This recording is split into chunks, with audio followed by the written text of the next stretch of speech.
श्रोताओं, आज की पहेली पूछिए। श्रीमान प्रीतम सिंह हरियाणा से हैं, एक किसान परिवार से हैं। इनकी पहेली इस प्रकार है। महाभारत के दो धनुर्धर, माता जिनकी नाय, एक सरकंडे से एक दौने से जन्मा, ज्ञानी इसका अर्थ बताए। आप देख रहे हैं भक्ति ज्ञान सागर चैनल। मेरा सभी श्रोताओं को प्रणाम, राधे राधे, जय श्री कृष्णा। जो भी हमारे श्रोता हैं हमारे चैनल को जरूर सब्सक्राइब कर लें, ताकि सबसे पहले आप हमारा ज्ञानात्मक वीडियो प्राप्त कर सकें। तो आइए श्रोताओं, बिना कोई समय गंवाए अब हम सीधे पहेली की तरफ आगे बढ़ते हैं।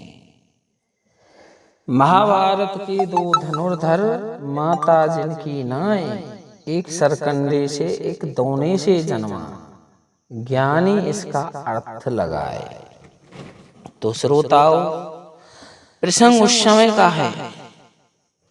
एक शारदवान नाम का ऋषि तपस्या कर रहा था।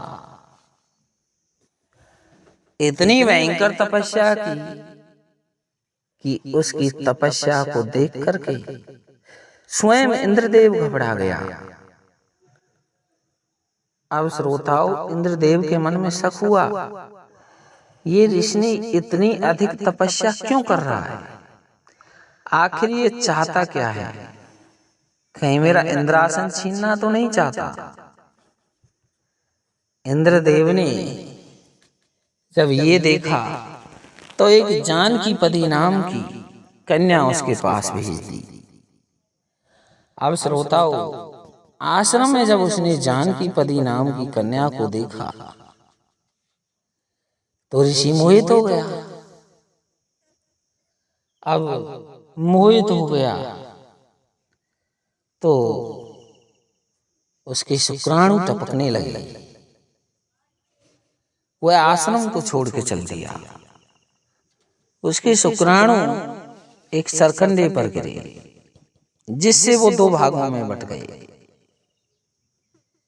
और दो भागों में बट गए तो उनसे दो बच्चे पैदा हुए। एक लड़का था, एक लड़की थी। लेकिन ऋषि चले गए। अब श्रोताओं, उधर से शांतनु महाराज की सवारी जा रही थी। शांतनु जी चाहते थे, जब उन्होंने देखा, अरे यहाँ तो दो बालक पड़े हुए हैं, राज ऋषि को बुलवाया और उन दोनों को उठाकर चल दिए। लेकिन जब शारदवान ऋषि ने अपनी दिव्य दृष्टि से देखा तो उन्होंने कहा कि ये मेरे बालक वहां पहुंच गए। तो फिर इन्होंने उनके नाम गोत्र आदि बतलाए। तो श्रोताओं, एक का नाम कृपाचार्य और लड़की का नाम कृपी था। लड़के का कृप और लड़की का कृपी। कृप भी आगे चल के कृपाचार्य बने। तो श्रोताओं, एक का जन्म सरकंडे से और एक का जन्म दौने से। अब दौने से जिसका जन्म हुआ वो कौन था? तो श्रोताओं, इसी क्रम में एक दूसरे ऋषि थे। तो श्रोताओं, वो ऋषि थे भारद्वाज। अब भारद्वाज ऋषि भी तपस्या कर रहे थे। इंद्र उनसे परेशान हो गया। इंद्र के मन में तो वही विचार आता था कि कहीं ये मेरा इंद्रासन तो नहीं छीनना चाहते। श्रोताओं, इंद्रदेव ने घृताची नाम की अप्सरा ऋषि का तपस्या करने के लिए, जो तपस्या भंग थी, तपस्या को भंग करने के लिए भेज दिया।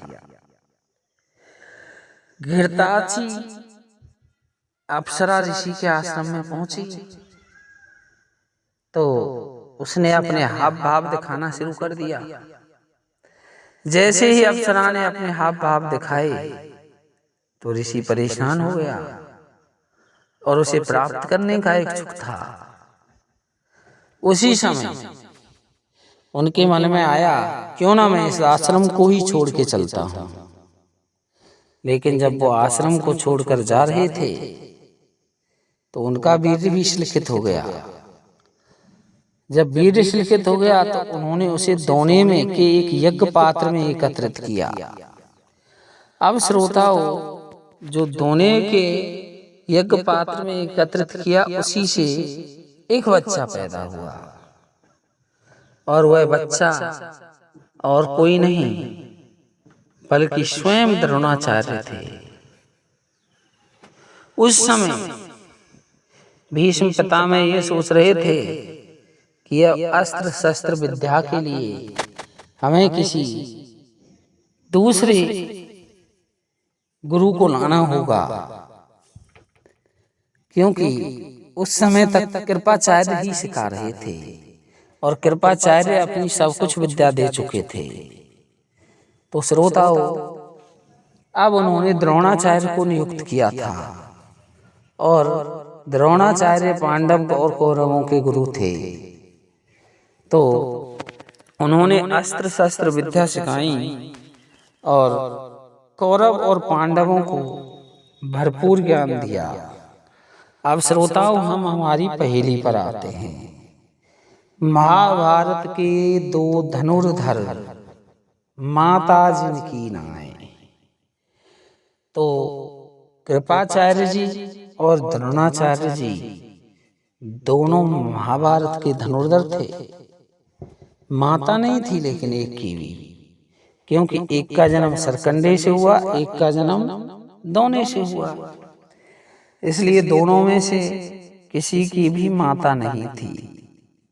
एक सरकंडे से एक दोने से जन्मा।